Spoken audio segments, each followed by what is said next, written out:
Now, for more on what's driving the U.S. India relationship, we're joined by Haiyan Wang, managing partner of the China-India Institute. Welcome back to the show. Glad to be here. Now, this is the first face-to-face meeting for Modi and Trump. What are the expectations for this two-day visit? I think the two-day visit, the expectations are somewhat reasonable. And one is for the two leaders to get to know each other, to set the right tone, to build a personal rapport.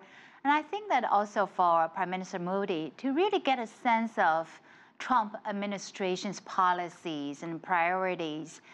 It is tough because we see a lot of unpredictability, uncertainties, and the swinging policy stance from one end to the other end. So I think that this is for Prime Minister Modi to regain a good grasp of where exactly India fits in the grand scheme of strategic priorities for the Trump administration.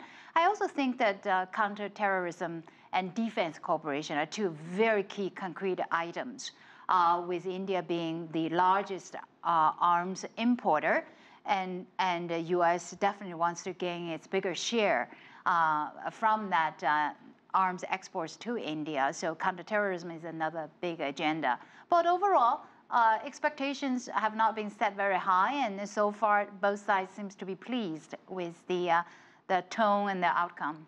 We certainly saw them agreeing on things like innovation, and so certainly lots of room for agreement. Now, what about issues that may be a little bit more problematic? We know that obviously with these skilled worker visas that Trump wants to get rid of, and you have a lot of high-tech talent coming out of India. Yes. How do you see those two ideas meshing together? I think that the H-1B visa issue has not been one of the top priority on this trip's the agenda. After all, it's the Congress who decides it. And down the road, it's going to be less of an issue.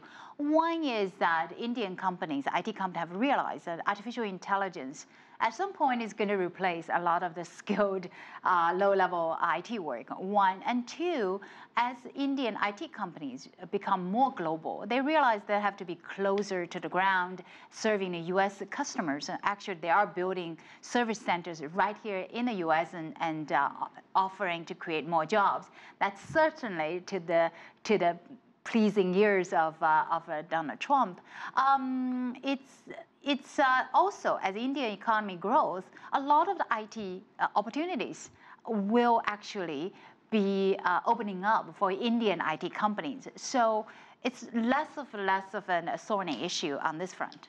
And we certainly saw President Trump praising India for its growth, saying that he hopes that the U.S. would be in that same position soon. But he also talked about the trade deficit. Yes. Both countries want better access to each other's markets.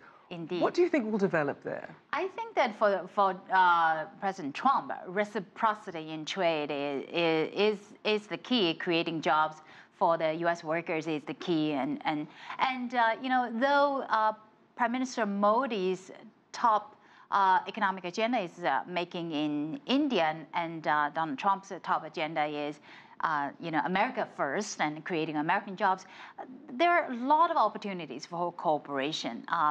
At this point, as much as the trade deficits talked about, you know, for the U.S. trade with India, it is relatively small.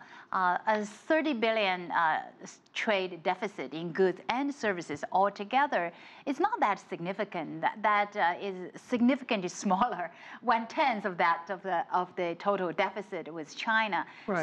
So I don't see it being a big you know, big thorny block in developing that economic relationship. And down the road, whether it's LNG exports, defense equipment exports to India, technology exports, building smart cities, building infrastructure.